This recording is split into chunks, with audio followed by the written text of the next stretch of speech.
You know, when you think about the people who've truly shaped our modern world, Bill Gates has to be right at the top of that list. I mean, he's the guy who helped put a computer on every desk, the business titan who was the richest person in the world for, what, almost 2 decades? And then he became the philanthropist trying to give all that money away. It's an absolutely epic story, and we're going to break it all down. And that really is the big question here, right? How does someone go from building this global software empire, one defined by pretty ruthless competition, to then pivoting to tackle humanity's biggest, most complicated problems, like disease and poverty? That journey is exactly what we're digging into in this explainer. So here's how we're going to do it. First, we'll look at his early days as a programming prodigy. Then, we'll dive into the absolute explosion of the Microsoft empire. After that, we'll explore his really dramatic shift into full-time philanthropy. And finally, we'll take a look at the controversies that have made his public image so much more complicated.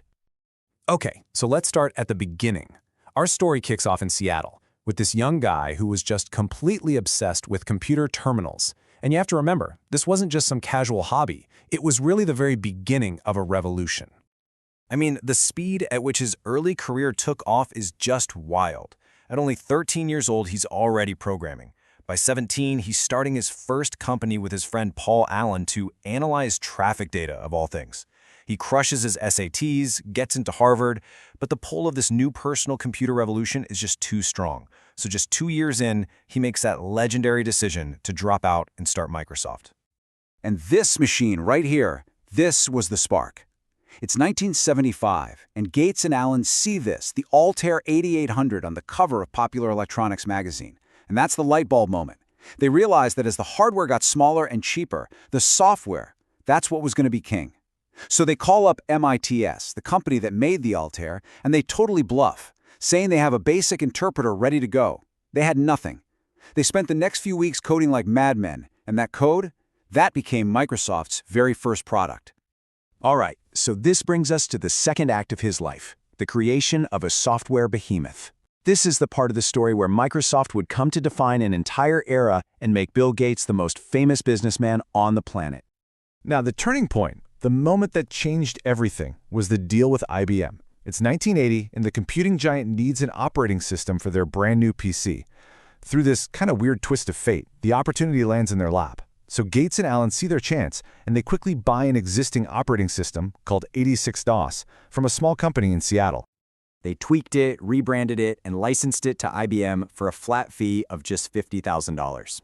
Now, on the surface, that sounds like a tiny win, right? But the true genius of this deal was hidden in the details. This was the masterstroke.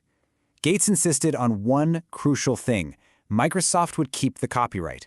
He was betting that other companies would clone IBM's hardware, and if they did, they would all need an operating system. And boy, was he right. MS-DOS became the standard for pretty much an entire generation of PCs, turning Microsoft into the dominant force in the industry. It was, without a doubt, one of the greatest business moves of all time. As the company just exploded in size, Gates himself transformed. He went from being the hands-on lead coder, the guy who personally reviewed every line of code, to this incredibly demanding and confrontational CEO. He became notorious for challenging employees with lines like, "That's the stupidest thing I've ever heard." And that aggressive approach, well, it eventually led to some major legal battles. During the huge 1998 antitrust case against Microsoft, Gates's deposition was memorable. As this Businessweek quote captures, his evasive answers really cemented this public image of him as a brilliant but totally ruthless monopolist.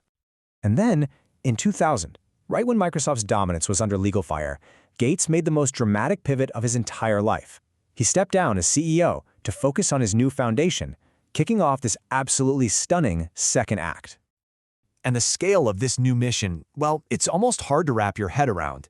To date, Gates has donated a staggering total of $100 billion to philanthropy, almost all of it through the foundation he started with his then-wife, Melinda. The foundation's focus is every bit as ambitious as Microsoft's ever was.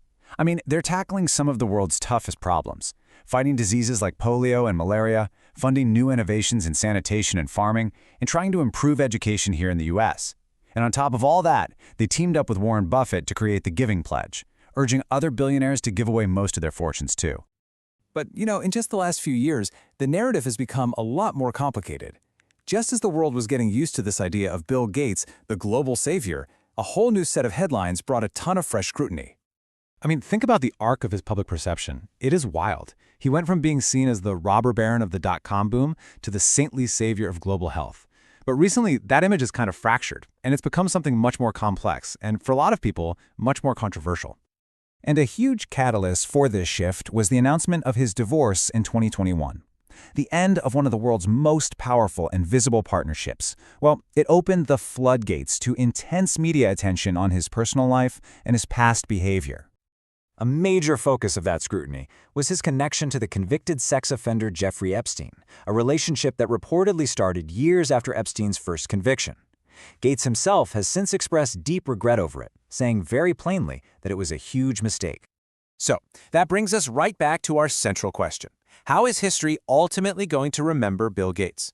As the teenage pioneer who kicked off the PC revolution, the corporate titan who completely dominated an industry, the philanthropist who saved millions of lives, or as a more flawed and controversial figure? His story is definitely not over, but his legacy is already one of the most complex and consequential of our time. What do you think?